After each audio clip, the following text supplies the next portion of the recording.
The Great Pyramid of Giza, a colossal tomb that represents the inventiveness and ambition of ancient Egypt, was built during the reign of Pharaoh Khufu. It was designed by architect Hemiunu and took 2 decades to build, requiring millions of stones and thousands of laborers. It has been the highest man-made building for almost 4,000 years and is still a timeless wonder. Construction on Khufu's eternal resting place started as soon as he took the throne in 2575 BCE. Hemiunu, the building's architect, estimated that it would take him 20 years to complete the royal tomb. However, he did not anticipate that this monument would be the tallest man-made structure for over 3,800 years. Hemiunu would have to quarry massive quantities of granite and limestone, dig a 6.5-kilometer canal, and use kilometers of rope to move stones into position to build the Great Pyramid. The precise techniques used by the Egyptians are still hotly debated today. However, we are aware that Hemiunu required a building site initially. The west bank of the Nile had a bedrock plateau that could support the pyramid more securely than shifting sand, and the Egyptians described the death as moving westward like the setting sun. Masons cleverly saved time by carving the plateau itself to resemble the stones used for the pyramid's other sections. Now that the foundation was level, construction could start. Thankfully, Hemiunu had a ready supply of laborers, even though the project required an astounding 25,000 workers. Throughout the year, Egyptians were obliged to work by hand for the government, and people from all over the nation came to help. Workers did everything from back-breaking manual labor to administrative work to making tools and clothing. However, these workers were not slaves, despite what many people think. These residents were given better housing and rations than the typical Egyptian could purchase. One block of stone would have to be extracted, moved, and pushed into position every 3 minutes, year-round, to finish the project in 20 years. Workers transported limestone from 2 separate quarries in 10-hour workdays on average.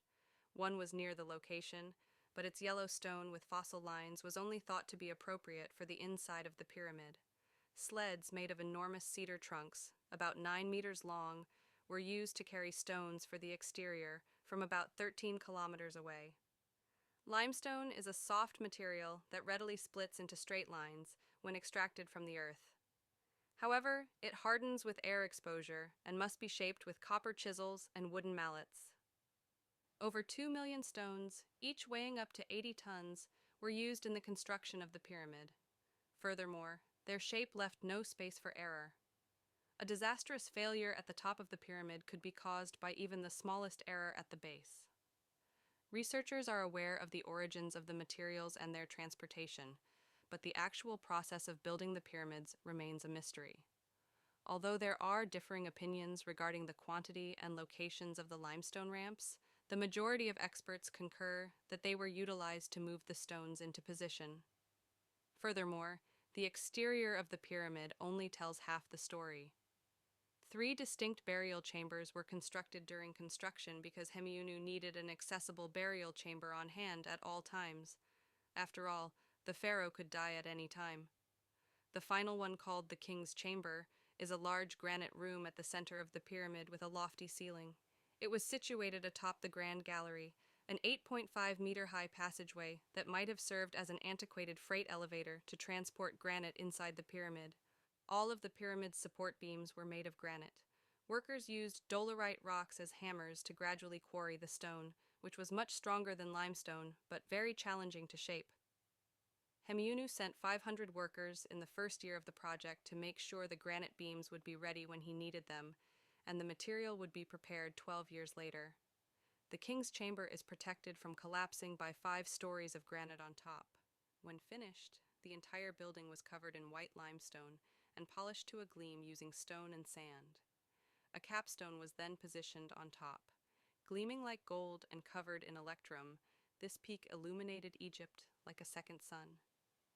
Marriott Hotels provided support to make this video possible. Marriott Hotels, which has more than 590 hotels and resorts worldwide, honors the curiosity that drives our travel.